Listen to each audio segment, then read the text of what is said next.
Assalamualaikum warahmatullahi wabarakatuh. Perkenalkan, nama saya Sinta Zania, mahasiswi dari program Studi Komunikasi dan Penyiaran Islam IAIN Bengkulu semester 7B. Di sini saya akan menjawab pertanyaan sekaligus menjelaskan sedikit materi tentang manajemen penerbitan pers. Yang pertama itu ada apa yang disebut media massa, lalu apa perbedaan pers konvensional dan pers online, dan apa sih makna dari manajemen itu sendiri, serta apa saja unsur-unsur yang ada dalam manajemen. Yang pertama, apa yang disebut dengan media massa? Media massa adalah saluran penting dalam komunikasi masyarakat.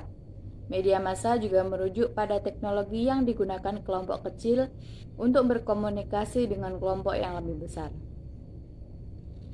Lewat media massa juga, masyarakat bisa mengakses berbagai informasi kesehatan dan informasi lainnya seperti ekonomi, politik, hukum, pendidikan, hingga hiburan.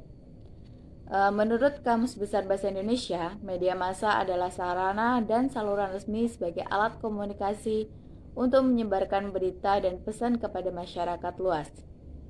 Istilah tersebut merujuk pada jenis media yang digunakan untuk menjangkau masyarakat yang sangat luas. Kemudian istilah tersebut lebih populer dengan sebutan media saja. Dahulu, media diawali dengan versi cetak seperti papan reklam, selebaran, koran, dan majalah. Seiring berkembangnya teknologi, media massa semakin berkembang dengan munculnya radio, TV, dan juga internet. Selanjutnya yaitu apa perbedaan dari pers konvensional dan pers online. Media komunikasi konvensional adalah media komunikasi yang telah ditemukan terlebih dahulu sebelum media baru. Media konvensional biasanya digunakan untuk mengirimkan atau menerima pesan dan informasi kepada masyarakat luas. Oleh sebab itu, media konvensional sering juga disebut sebagai media komunikasi massa. Media komunikasi massa atau media massa adalah media yang mampu menyebarkan pesan atau informasi ke masyarakat atau halayak umum secara bersamaan dengan jangkauan yang relatif luas dan dalam waktu yang relatif singkat. Contoh dari pers konvensional adalah radio, televisi, dan media cetak. Nah, sedangkan pers online adalah sebuah sarana untuk berkomunikasi secara online melalui website dan aplikasi yang hanya bisa diakses dengan internet, berisikan teks, suara, foto, maupun video. Dan yang terakhir, ada apa makna manajemen dan apa saja unsur-unsur yang ada dalam manajemen itu sendiri.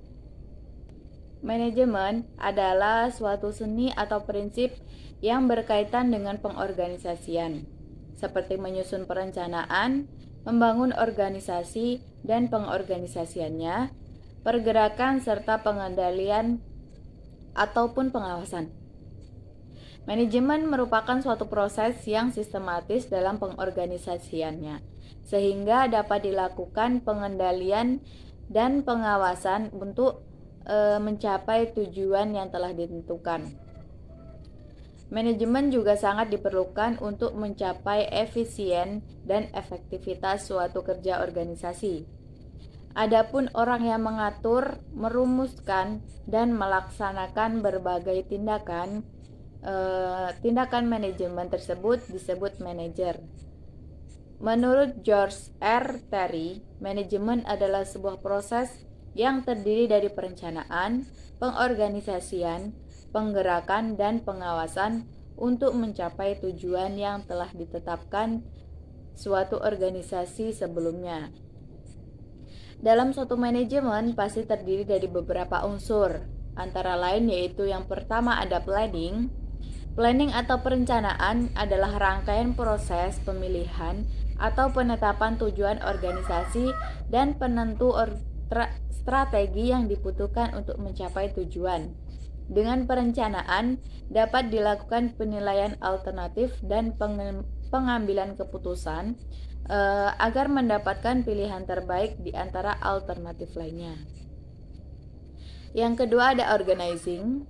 Organizing atau pengorganisasian adalah rangkaian aktivitas pembagian tugas yang akan dikerjakan serta proses pengembangan struktur organisasi sesuai dengan tujuan perusahaan.